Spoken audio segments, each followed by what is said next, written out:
Graça e paz, irmãos. Nosso Senhor nos convocou para adorá-lo e pelos méritos do sangue de Cristo nós nos aproximamos para adorá-lo. Estamos prestando um culto a Ele com o nosso corpo por inteiro, como um sacrifício vivo. Nós já confessamos os nossos pecados, nós lemos a Sua palavra e agora vamos meditar no seu sermão. Para tanto, eu convido você a abrir a sua Bíblia em Eclesiastes capítulo 2, do versículo 1 ao versículo 11. Diz assim a palavra: Disse comigo, vamos, eu te provarei com a alegria, goza, pois, a felicidade, mas também isso era vaidade. Do riso disse, é loucura, e da alegria, de que serve? Resolvi no meu coração dar-me ao vinho, regendo-me contudo pela sabedoria, e entregar-me à loucura, até ver o que melhor seria que fizessem os filhos dos homens debaixo do céu, durante os poucos dias de sua vida. Empreendi grandes obras, edifiquei para mim casas, plantei para mim vinhas, fiz jardins e pomares para mim e nestes plantei árvores frutíferas de todas as espécies. Fiz para mim açudes para regar com eles o bosque em que reverdeciam as árvores. Comprei servos e servas e tive servos nascidos em casa. Também possuí bois e ovelhas, mais do que possuíram todos os que antes de mim vieram em Jerusalém. Amontoei também para mim prata e ouro e tesouros de reis e de províncias. Provi-me de cantores e cantoras e das delícias dos filhos dos homens, mulheres e mulheres. Engrandeci-me e sobrepujei a todos os que viveram antes de mim em Jerusalém. Perseverou também comigo a minha sabedoria. Tudo quanto desejaram os meus olhos não lhes neguei, nem privei o coração de alegria alguma, pois eu me alegrava com todas as minhas fadigas, e isso era a recompensa de todas elas. Considerei todas as obras que fizeram as minhas mãos, como também o trabalho que eu com fadigas havia feito, e eis que tudo era vaidade, e correr atrás do vento, e nenhum proveito havia debaixo do sol. Oremos. Pai, nós pedimos ao Senhor iluminação para podermos entender Sua palavra. É certo que sem o dom do Teu Espírito Santo e a capacitação que vem dele, nós poderíamos ler essa mesma passagem diversas vezes, contudo nós estaríamos tateando no escuro, não poderíamos entendê-la. Precisamos de Ti nesse momento, Senhor, precisamos da Sua palavra que rege e guia a nossa vida, que rege e guia o nosso comportamento. Precisamos de Ti, Senhor. Ajuda-nos a entender a Sua palavra. Em nome de Jesus nós oramos, Pai. Amém. Irmãos, o que você precisa para se sentir realizado? O que te falta? Como é a sua vida nos seus melhores sonhos, onde você conquistou tudo aquilo que você tanto queria? Quando você reclama do seu contexto e você imagina como ele poderia ser melhor, como é o contexto que você então imagina, que você usa a sua imaginação para pensar? Como é esse lugar onde você julga que ali você vai poder ter satisfação plena, tanta satisfação que de forma alguma você vai sentir falta de coisa alguma? Como é esse lugar onde você vai se sentir satisfeito? Como é ele? Virou assunto, em alguns tempos atrás, o caso do jogador de futebol Kaká. É certo que jogadores de futebol que se divorciam não nos chamam muito a atenção, são coisas que acontecem bastante. Jogadores de futebol são promíscuos, não são conhecidos por levarem a sério o matrimônio. Mas esse caso em especial, ele chamou bastante atenção. Carol Celico, a esposa de Kaká, não pediu divórcio porque Kaká era um mau marido. Não pediu divórcio porque ele era um mau pai ou porque ele passava as noites na farra. Não pediu divórcio porque ele era desleixado com as suas contas e deixava faltar comida em casa. Nada disso. Na verdade, muito pelo contrário. Em seu depoimento, ela diz que ele era um bom marido, ele era um bom pai, era um cristão, provia para a casa, tanto financeiramente como também provia espiritualmente, e ele mesmo lutou muito pelo seu casamento. Contudo, nem isso foi o suficiente. Um homem bem-sucedido, um grande jogador de futebol, um homem belo, o sonho de muitas garotas, um homem cristão, um bom jogador, mas isso não foi o suficiente. Isso não deixou Carol Celico satisfeita. Ela ainda assim pediu divórcio. Será, irmãos, que se nós tivéssemos tudo aquilo que nós sonhamos, nós seríamos satisfeitos? Será que se nós conquistássemos com o nosso esforço aquilo que nós tanto queremos, nós encontraríamos a plena satisfação e não daríamos falta de nada mais? Ou se talvez aquilo que nós tanto almejamos, aquilo que nós sonhamos em ter quando as coisas ficam ruins, caísse de graça em nosso colo, nós então nos estaríamos plenamente satisfeitos? Ou nós ainda assim sentiríamos falta de algo? A perícope anterior do texto em que nós lemos, nós vemos Salomão buscar satisfação na intelectualidade. Salomão buscou ser satisfeito na sua inteligência, mas não era aí que ele encontraria aquilo que ele julga que o homem busca. Não foi na inteligência, não foi na intelectualidade. Salomão diz disso: quem aumenta em ciência, aumenta em tristeza. Não é aí que o homem pode encontrar a sua plena satisfação, aquilo que o homem tanto almeja. O texto que nós lemos para esse sermão mostra Salomão buscando agora sentido no prazer. Como nós vemos no versículo 1. Disse comigo: vamos, eu te provarei com a alegria. Goza, pois, a felicidade.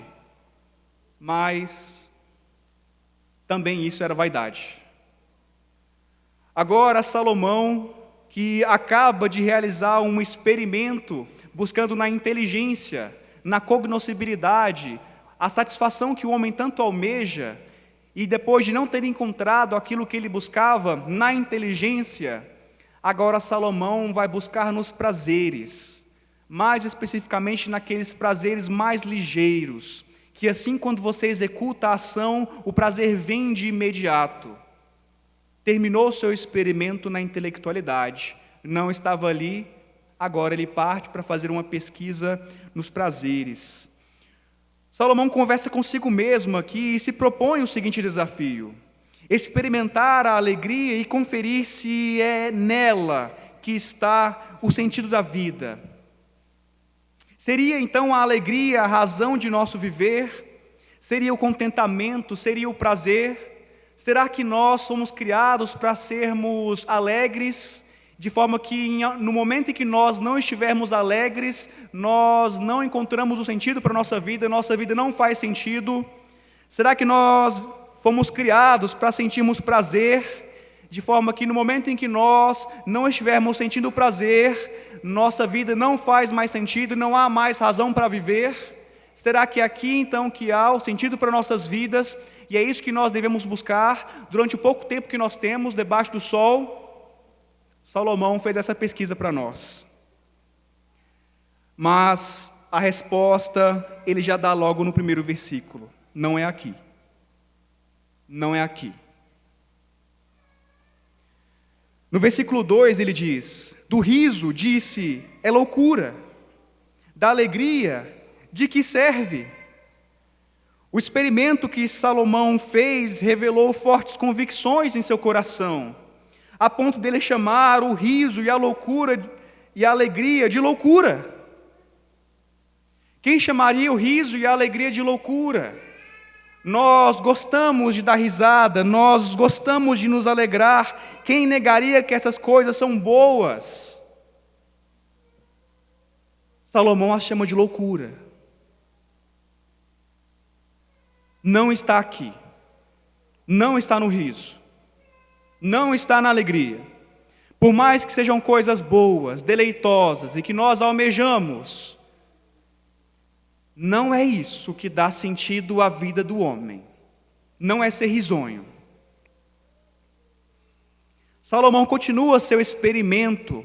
Se o primeiro foi sobre o riso, agora ele se debruça sobre o vinho. No versículo 3, você pode ler comigo, Salomão diz: resolvi no meu coração dar-me ao vinho, regendo-me contudo pela sabedoria e entregar-me à loucura, até ver o que melhor seria que fizessem os filhos dos homens debaixo do céu durante os poucos dias da sua vida. Irmãos, nas Sagradas Escrituras, o vinho, ele é dito como uma bebida que alegra o coração do homem, como nós podemos ver no Salmo 104. Salomão agora se debruça sobre essa bebida, a fim de colocar em andamento a sua pesquisa. Entretanto, o vinho não é uma bebida como todas as outras. Se não usada com moderação, faz a pessoa perder os seus sentidos, perde a sua razão, perde a sua temperança e o seu domínio próprio vai-se embora. Exige-se domínio próprio para usar dessa bebida. Como Salomão iria acordar no outro dia de ressaca, por ter se embriagado, não tendo feito uso sábio dessa bebida, e depois colocar em prática o seu experimento, se ele nem se lembraria do que ele fez na noite anterior?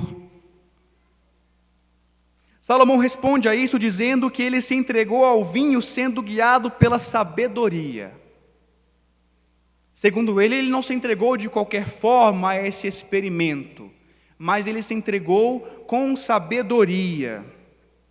Entretanto, logo em seguida, no versículo 3, ele diz que ele se entrega à loucura.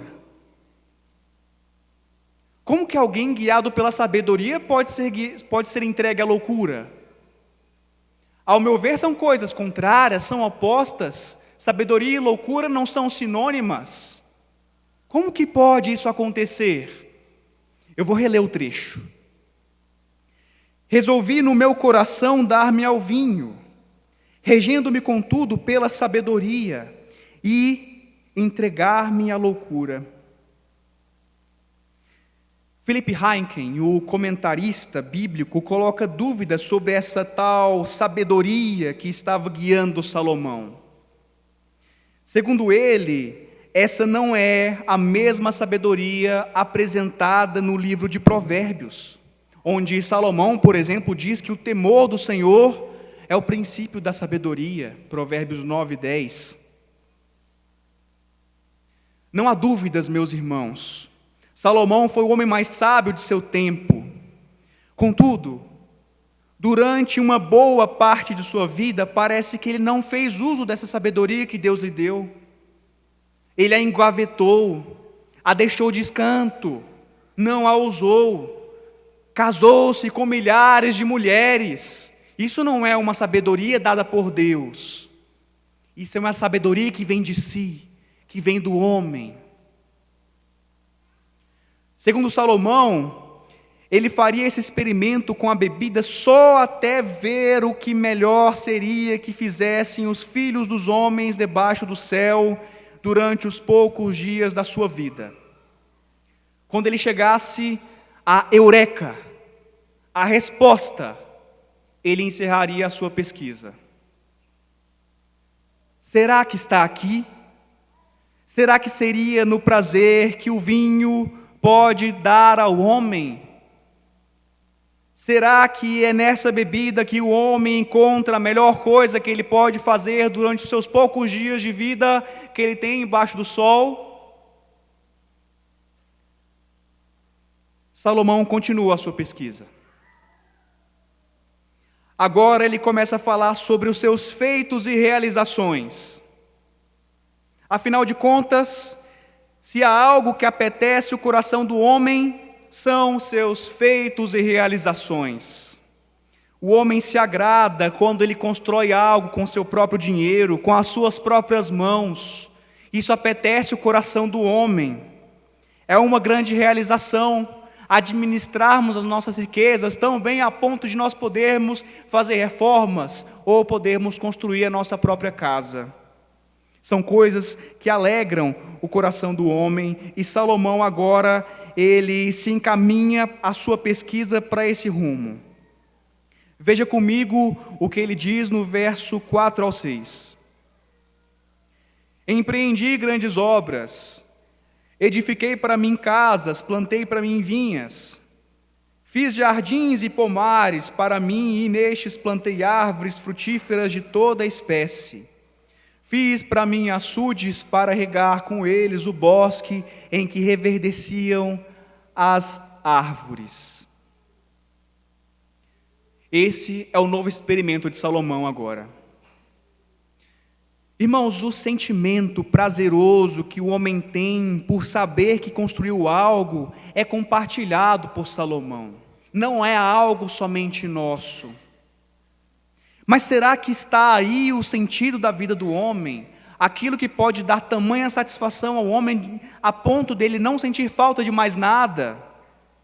Será que aqui é onde o homem encontra contentamento? Será que é nisso que o homem deve empregar todas as suas forças durante o pouco tempo que ele tem debaixo do sol? Salomão era rico. Ele tinha condições de bancar esse experimento. Quantas casas ele quis erguer, ele ergueu. Foi ele quem construiu o templo de Jerusalém, um suntuoso e magnífico templo. Salomão plantou vinhas, fez jardins com árvores de todas as espécies. Salomão não passou vontade de provar da doçura de nenhum fruto sequer. Tudo aquilo que ele queria, ele conseguiu. O que ele pôs os seus olhos, ele conseguiu ter. Eu consigo imaginar Salomão fazendo as suas viagens diplomáticas, e onde ele passava e visse uma árvore que ele não tinha em seu jardim, eu imagino ele pedindo para que seu servo vá lá e colete uma mudinha. Consigo imaginar o quanto que os comerciantes lucravam com Salomão, trazendo frutas exóticas vindas de terras distantes. Salomão, homem curioso que era, e agora empregando um experimento para saber se é nessas coisas, nessas realizações que há a satisfação do coração do homem, eu imagino que nada do que ele pudesse provar, ele deixaria de provar. Salomão tinha condições de colocar em prática esse experimento, coisa que nós não temos. Seu jardim deveria ser belíssimo, mais belo do que qualquer jardim que nós podemos sonhar em ver. Se não houvesse um rio próximo de seu jardim para regar as suas árvores, não tinha problema. Ele mandava construir um açude. Talvez você tenha no seu grupo de amigos alguém que ama culinária, que quando você visita essa pessoa, ela já te traz para a sua cozinha e mostra os seus temperos que ela pechinchou e conseguiu com um preço muito bom na feira. Ou talvez um tempero que ela conseguiu vindo de um estado muito longínquo. Ou, quem sabe, uma nova receita que ela está louca para compartilhar com seus amigos e ambos se deleitarem nesse novo prato. Ou talvez você tenha algum amigo, ou talvez você seja essa pessoa que ama fazer reformas na casa. Talvez você seja aquela pessoa que toda vez que olha para um certo cantinho da casa, você fica imaginando como você vai melhorar aquele cantinho. Talvez um móvel planejado, a área que pode ficar maior, talvez colocar uma churrasqueira aqui. E quando nós visitamos então amigos ou parentes e nós olhamos construções ou reformas que eles fizeram, nós voltamos para casa já com o plano feito. Nós queremos fazer a mesma coisa que nós vimos na casa de que nós visitamos. Essas pessoas têm prazer em mostrar sua culinária, têm prazer em contar sobre os seus frutos, sobre os seus temperos. Elas têm prazer em mostrar a mudança que fizeram na sua casa, as reformas que conseguiram fazer com o seu suado e honesto dinheiro. É algo prazeroso de fato. Mas será que é aqui que está o sentido da vida do homem. Aquilo que Salomão tanto buscou em sua vida seria a satisfação gerada pelo deleite dos frutos da terra e a construção que o homem pode construir. Seria isso que o homem deveria empregar as suas forças durante o pouco tempo que lhe resta debaixo do sol? Salomão continua a sua pesquisa. Por fim, agora Salomão aponta no versículo 8 os seus últimos alvos. Ele diz assim no versículo 8: amontoei também para mim prata e ouro, e tesouros de reis e de províncias. Provi-me de cantores e cantoras, e das delícias dos filhos dos homens, mulheres e mulheres.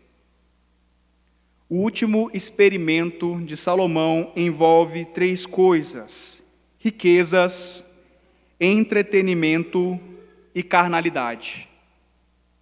Riquezas, entretenimento e carnalidade.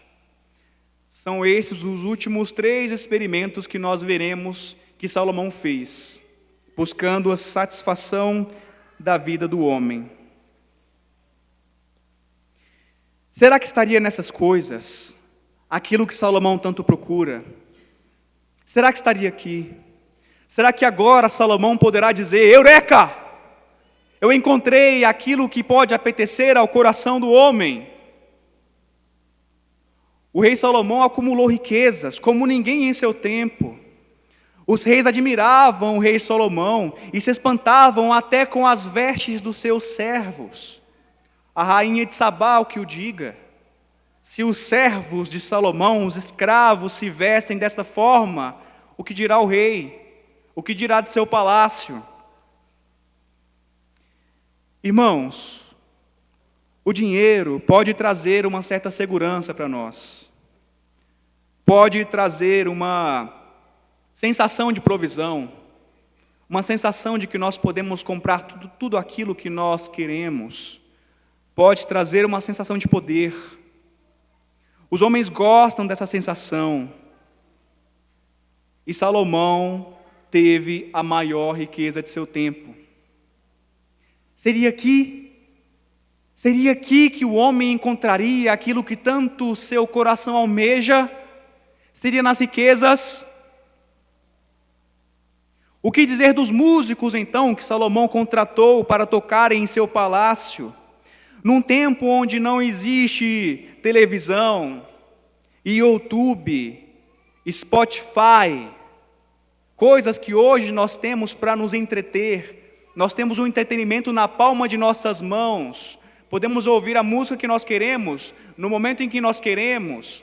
Podemos assistir o filme que nós queremos, no momento em que nós queremos. Nesse tempo não tinha isso. Mas Salomão tinha os músicos em seu palácio. Naquele tempo, isso era algo de se gabar. Isso era algo de se gabar. Salomão proveu para si muitos deles, e cantariam o que ele pedisse, na hora em que ele mandasse. Por fim, Salomão conta que também proveu para si mulheres e mulheres. Há intérpretes que afirmam que Salomão proveu para si milhares de mulheres e se casou com milhares de esposas, com finalidades geopolíticas. Afinal de contas, se eu me casei com o rei de determinada região, por que o rei de determinada região guerrearia contra mim? Eu me casei com a filha dele, por que ele vai guerrear contra mim? A filha dele é que vai padecer. Salomão era um homem sábio. Do ponto de vista geopolítico, faz sentido isto. Faz sentido esse pecado da poligamia. Contudo, nós vemos nessa passagem que não foi somente essa a razão de Salomão casar-se com milhares de mulheres. Essas mulheres para Salomão faziam parte do seu experimento. Ele estava usando elas para ver se é nesse prazer carnal que o homem pode encontrar o sentido para a sua vida. Se é aqui que o homem deve degastar todas as suas forças durante o pouco tempo de vida que ele tem debaixo do sol? Será que é nas carnalidades? Será que é na promiscuidade, na prostituição? Será que é aqui que o homem encontra a razão do seu viver, o sentido para a sua vida?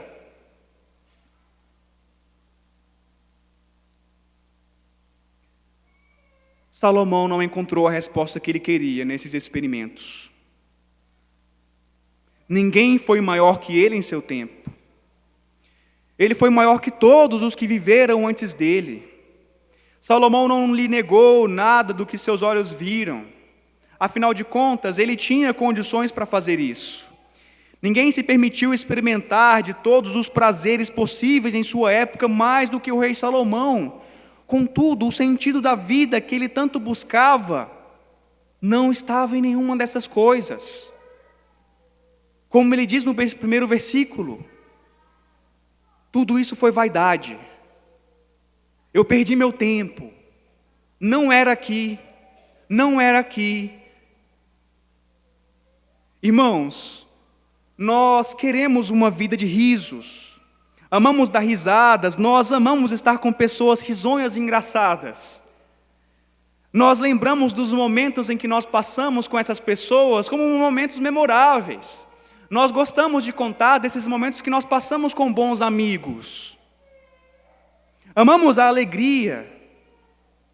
Amamos desfrutar de novas combinações de caldas de chocolate em um açaí. Amamos ver a nossa casa reformada após juntar um dinheiro ganho de uma forma digna. Amamos chamar amigos para visitar a nossa casa recém-formada e construída. Amamos mostrar as coisas que nós compramos, os temperos, as frutas, os doces. São coisas que apetecem ao coração do homem. São boas para nós, nos alegramos com essas coisas. São prazerosas de fato, não há quem negue. Entretanto, essas coisas nunca nos deixam plenamente satisfeitos. Sempre faltará algo. Por mais que degustemos de todas as opções de doces da padaria, sempre haverá um doce que nós não provamos. Sempre haverá um doce que nós queremos, um doce diferente, um doce mais criativo, um doce mais doce. O nosso coração almeja sempre algo maior do que aquilo que nós podemos encontrar nessa criação. Por mais que mexamos em nossas casas, sempre haverá um cantinho que não ficou do jeito que nós gostamos, que pode melhorar. Por mais que tenhamos excelentes amigos que nos façam rir, sempre iremos querer mais. Não existe a risada definitiva. Hoje temos acesso a muito mais do que Salomão podia ter em seu tempo. Contudo, ainda assim somos insatisfeitos. Nós ainda discutimos sobre o sentido da vida. Nós ainda nos deprimimos, ficamos ansiosos. Nós ainda resmungamos. Se o sentido da vida, meus irmãos, fosse a busca por esses prazeres, éramos para nós sermos os mais satisfeitos de todos os tempos. Quantos prazeres mais fáceis nós temos em nossa mão. Mas isso não é o suficiente. Temos mais do que Salomão poderia sonhar em ter, porque a tecnologia de seu tempo não lhe permitia ter. Mas ainda não é o suficiente. E daqui a 1000 anos ainda não será suficiente. Não haverá nada que possa de fato apetecer a esse nosso coração desejoso por algo. Não há nada.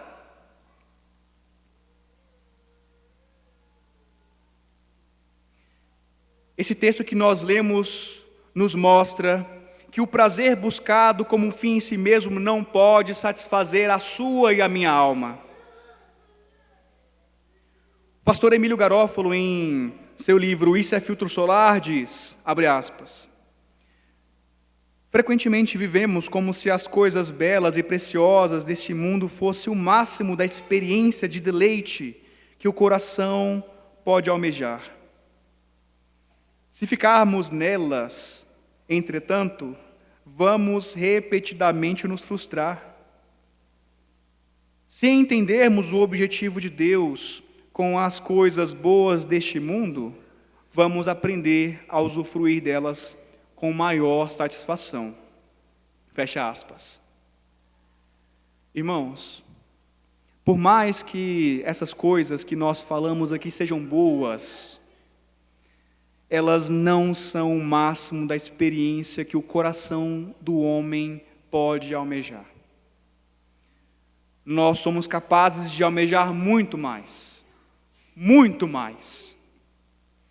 Esperar tanto destas coisas apenas nos deixará mais frustrados. Temos de aprender a aproveitar as coisas boas deste mundo, entendendo a forma como Deus quer que usemos essas coisas boas que Ele criou. O vinho, o riso, as posses, a intimidade, as riquezas, a arte. Tudo isso é criação de um Deus bom para nós.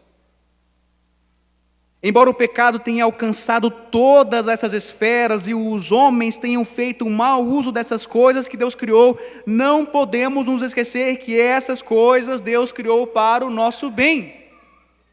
Todas essas coisas aqui mencionadas foram criadas para o nosso bem e não para o nosso mal. Jamais conseguiríamos ficar satisfeitos sem Deus. C.S. Lewis escreve que Deus colocou no homem um desejo insaciado por transcendência. O que nós tanto ansiamos está além do que os nossos olhos podem ver. Queremos Deus. Não fomos criados para nos saciar em nada nessa criação, mas no Criador. Se nós insistirmos em buscar satisfação e felicidade nas coisas criadas, nós seremos os mais frustrados de todos os homens. Podemos fazer uso das coisas boas que Deus criou para o nosso bem, mas por estarmos buscando nelas a satisfação do anseio de nossas almas, acordaremos frustrados no outro dia, com ressaca.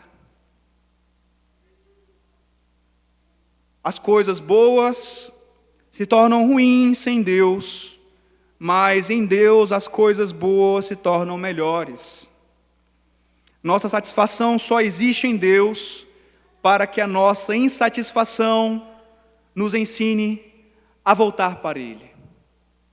E é por isso que a criação não pode nos satisfazer de fato. Ela não foi criada para isso. Há buracos nela. Há buracos no caminho. É uma estrada esburacada buscar satisfação na criação.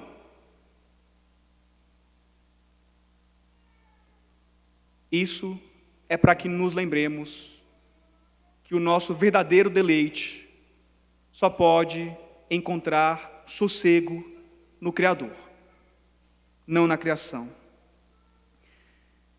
Irmãos, eis a razão desse livro. Talvez você já tenha se perguntado, como que um livro tão ranzinza pode estar na Bíblia? Como ele pode ser canônico? Eis a razão. É para nos lembrar que não é na criação que nós encontramos a satisfação de nosso coração tão desejoso. Salomão se comportou como um homem ímpio, se entregou aos prazeres, buscou algo que pudesse saciar seus anseios fora de Deus. Sua conclusão, após tudo isso, não valeu a pena. Dei meia volta. Não é esse o caminho. Não é aqui. Irmãos, fomos criados para ser alegres. Mas não uma alegria em si mesmo. Uma alegria em Deus. Não fomos criados para buscar alegria per si, por nós mesmos. Alegria pela alegria, o riso pelo riso, a posse pela posse, o vinho pelo vinho. Fomos criados para nos alegrar em Deus e dessa forma nós podemos ficar plenamente satisfeitos até mesmo quando não há razão para nos alegrarmos. Até mesmo quando a risada cessa, quando a alegria fica muda, quando a bebida acaba, quando não tem dinheiro para reformas e quando o orçamento não permite fazer um cardápio melhor. Somos criados para nos alegrar em Deus. E essa alegria não carece dessas coisas, não é dependente dessas coisas. Vamos orar, irmãos? Pai, o Senhor é um Deus bondoso, que nos convoca para adorá-lo. O Senhor que nos aproxima pelos méritos do sangue de Cristo e fala conosco.